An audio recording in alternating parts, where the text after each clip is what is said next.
Fábula El ciego y el cojo. El ciego y el cojo. Cierto país fue invadido por el enemigo. Cuando un cojo se lo comunicó a un ciego, este se cargó al cojo a sus espaldas y escaparon juntos. Lo hicieron aprovechando lo mejor de cada uno. Guay Nancy, Revista Electrónica de Estudios Filológico.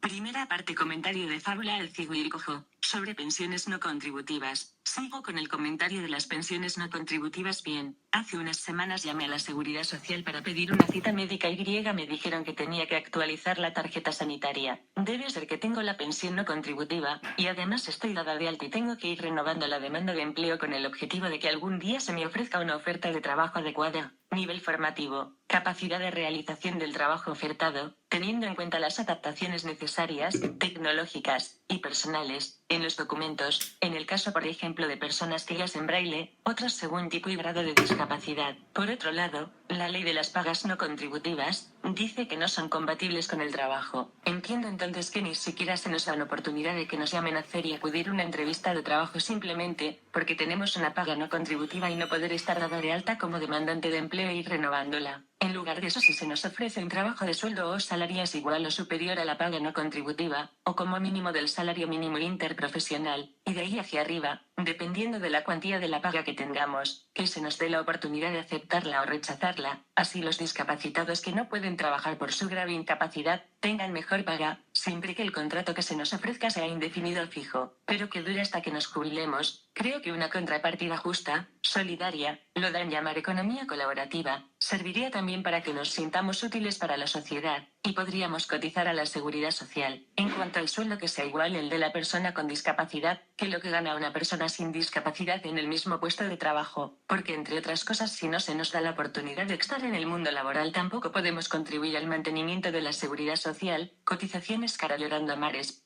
cara de frustración.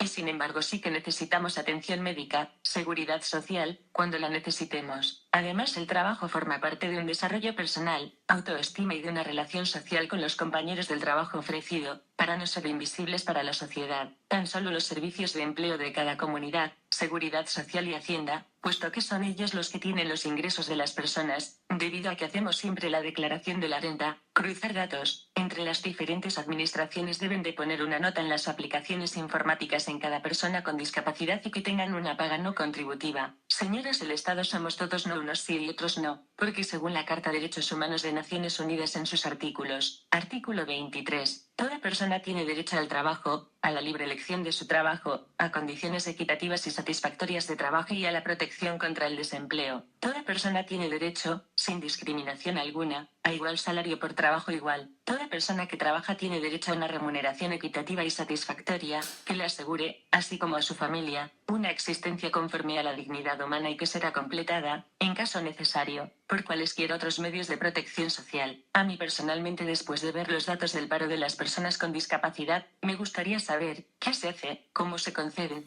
y a qué empresas las subvenciones que hay, para crear empleo para personas con discapacidad, si realmente las utilizan para crear empleo para este sector de la sociedad. Lo digo por ejemplo, por el caso de los ERES o caso de fraude formación para desempleados, entre otros semejantes. ¿Realmente las campañas de sensibilización para la contratación de personas con discapacidad sirven para algo? Porque valen muchos millones, las subvenciones, las cuales salen de nuestros impuestos de todos nosotros y además también cuando la ley no permite siquiera que vayas a una entrevista de trabajo por tener una paga no contributiva, al no permitir que estés dado de alta en los servicios de empleo. Eso significa que esas campañas no sirven para nada. Además demuestra también que las leyes no van con el desarrollo social. Artículo 7. Todos son iguales ante la ley y tienen, sin distinción, derecho a igual protección de la ley. Todos tienen derecho a igual protección contra toda discriminación que infrinja esta declaración. Artículo 12. Nadie será objeto de injerencias arbitrarias en su vida privada, su familia, su domicilio o su correspondencia, ni de ataques a su honra y su reputación. Toda persona tiene derecho a la protección de la ley contra tales injerencias o ataques. Nadie será objeto de injerencias arbitrarias en su vida privada y toda persona tiene derecho a la protección de la ley contra tales injerencias o ataques. Creo que el derecho a estar de alta en el servicio de empleo de la comunidad autónoma donde cada discapacitado del lugar de residencia, pese a tener una pensión no contributiva, para poder tener posibilidad de que te entrevisten para encontrar un empleo, realizarme personalmente y desarrollarme es una injerencia muy grave en la vida privada, de formación de una familia a las personas con discapacidad. Artículo 20. 2. Toda persona tiene el derecho de acceso, en condiciones de igualdad, a las funciones públicas de su país. Dentro del servicio de empleo, el acceso a una entrevista para un trabajo es una función pública, que ellos son los encargados de llamar a las personas para dicha acción o derivarnos a la empresa que la haga, entre otras cosas porque, ni con parados, ni con personas inactivas por falta de oportunidad laboral, no se sale de la crisis y del déficit la seguridad social. Supongo que en mi situación a muchos hay miles de personas discapacitadas cara llorando a mares. Cara llorando a mares. Cara llorando a mares. Constitución. Y en la española, artículo 35, título I de los derechos y deberes fundamentales, capítulo 2, derechos y libertades, sección 2, de los derechos y deberes de los ciudadanos. Todos los españoles tienen el deber de trabajar y el derecho al trabajo, a la libre elección de profesión u oficio, a la promoción a través del trabajo y a una remuneración suficiente para satisfacer sus necesidades y las de su familia, sin que en ningún caso pueda hacerse discriminación por razón de sexo. La ley regulará un estatuto de los trabajadores. Este artículo de la Constitución española lo incumple la propia ley, dado que tan ni siquiera nos dan la oportunidad de acceder a una entrevista de trabajo en los servicios públicos de empleo, puesto que ni siquiera podemos estar de alta por tener dicha prestación o pensión no contributiva, por lo que nos excluyen de la sociedad, lo que me demuestra que las campañas de sensibilización para la contratación de esta parte de la sociedad no son efectivas ni sirven, solo para gastar dinero en subvenciones que salen de nuestros impuestos, que puedan justificarlos, y tener la conciencia tranquila de que se hace algo por estas personas. Soy tan española como otras muchas personas que están en mi misma situación, teniendo en cuenta que es que la idea de poder trabajar en cuál de estos grupos estaría. Número de personas con discapacidad demandantes de empleo parados igual a 143.102, número de personas con discapacidad inactivos igual a 894.700, número de personas con discapacidad labores del hogar igual a 90.300 y número de personas con discapacidad otras situaciones de inactividad igual a 19.900. Datos de Pardos Instituto Nacional de Empleo 2013, según informe del mercado de trabajo de las personas con discapacidad estatal, datos de 2014 a 2015. Si en España tenemos un total de población en paro, 5.149.000 millones de personas discapacitadas y no discapacitadas, y desde este paro de este total contamos parados con discapacidad total en España igual a 1.428.300, es casi el equivalente número total de parados, discapacitados y no discapacitados, existentes en la comunidad autónoma Andalucía igual a 1.261.000, el mayor de toda España. Número de personas con discapacidad activos igual a 533.600, número de personas con discapacidad inactivos igual a 894.700, número de personas con discapacidad estudiantes igual a 26.200, número de personas con discapacidad pensionista o jubilados igual a 215.600, número de personas con discapacidad labores del hogar igual a 90.300, número de personas con discapacidad incapacidad permanente igual a 542.900, número de personas con discapacidad otras situaciones de inactividad igual a 19.900, de 1.428.300 personas con discapacidad en edad laboral, 894.700 son inactivas, el 62,64%. Aunque los hombres son mayoría en todas las categorías reflejadas en el gráfico, es precisamente en los inactivos donde la diferencia entre sexos es menor.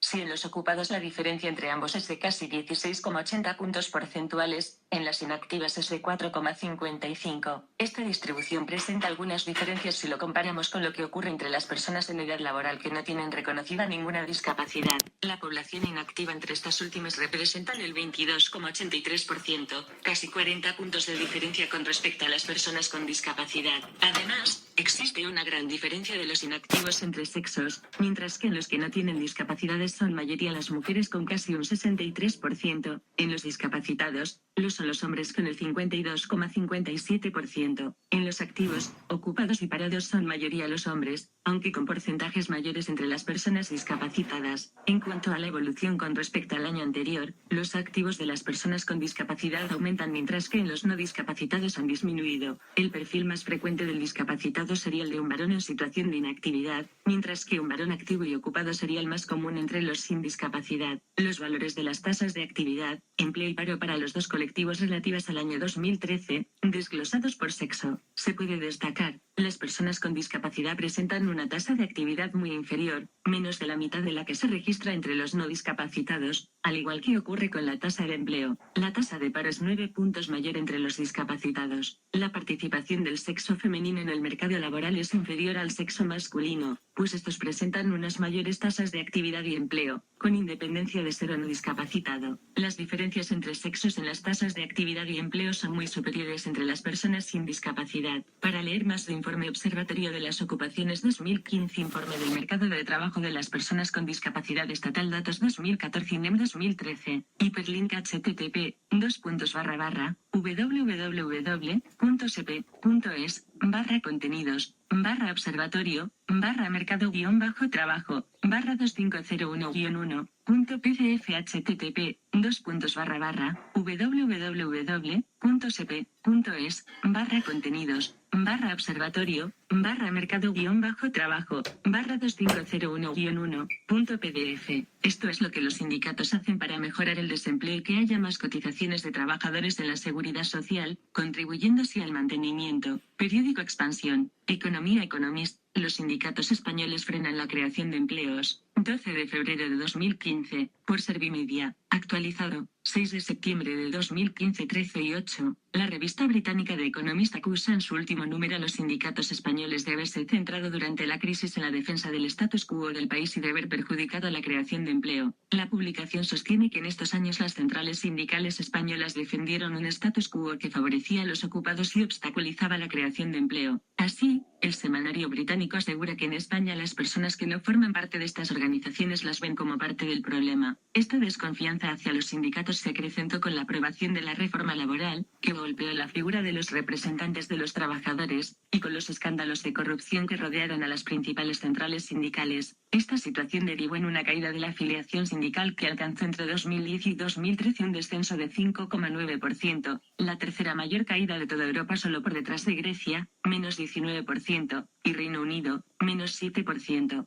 Cara de terror. Cara de enfado con cuernos. Si esto es cierto, es un chantaje presuntamente, no solo por el descenso de afiliaciones a los sindicatos, sino también porque no se contribuye a que no existan más cotizaciones de trabajadores a la seguridad social y por tanto a dicha administración también. Se ve que no tienen bastante con las subvenciones, las cuales salen de nuestros impuestos, y ni siquiera nos han preguntado si queremos darles las subvenciones. Cara de enfado con cuernos. Cara de enfado con cuernos. Cara de perseverancia. Cara de perseverancia.